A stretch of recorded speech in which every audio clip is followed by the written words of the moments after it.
Hey everyone, Derrick Oldensmith here, senior trader at T3 Trading Group with your pro trading tip. Today, we're going to be talking about position sizing. Position sizing, I think, is kind of an underlooked topic. It's actually really important for your trading, knowing when to take more or less stock in any trade that you're taking. We call this your tier size. So the amount of tier size that you have is the amount of shares that you're buying in a stock. So for example, I'm buying 1,000 shares in this trade, or I'm buying 400 shares in this trade. That would be an example of your tier sizing. A common mistake that I see from newer traders who are first getting started is they take the same amount of tier size regardless of what the trade is. They go, all right, 400 shares is the tier size that I take. And that's the wrong approach. How you want to be thinking about tier sizing or position sizing, it's actually a pretty simple math formula. We call this math trader math.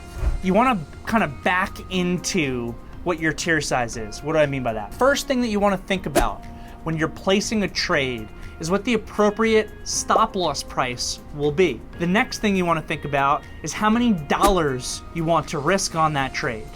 Based on the answers to those first two questions, you then know what your tier size should be for the trade.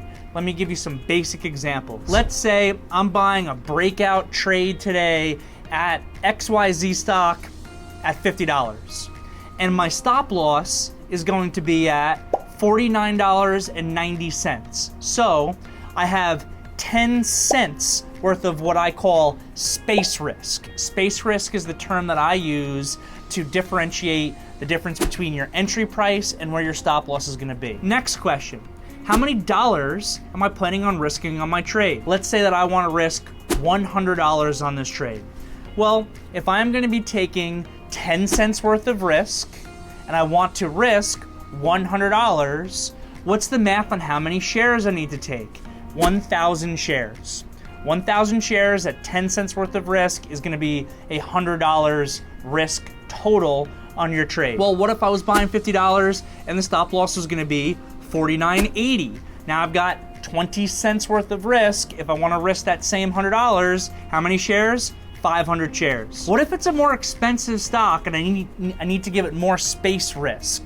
What if I was buying a $200 stock and I'm giving it $1 worth of room? So I'm buying at $200 and my stop loss in this case would be at $199. I want to risk $100, 100 shares. The way that we come up with how many shares we want to take, or what we call our positioning or our tier sizing on any given trade, we come up with first our space risk, the difference between entry point and exit. Second, we come up with how many dollars we want to risk on the trade. And then based on the answers to those first two questions, you know how many shares you need to take. If you like what you learned today about position sizing, make sure to like and subscribe. Also, check out the links in the description below where you can learn about how to become a part of my team of professional traders on the Pro Desk virtual trading floor, or read my free ebook on how you can become a professional proprietary trader with T3 Trading Group.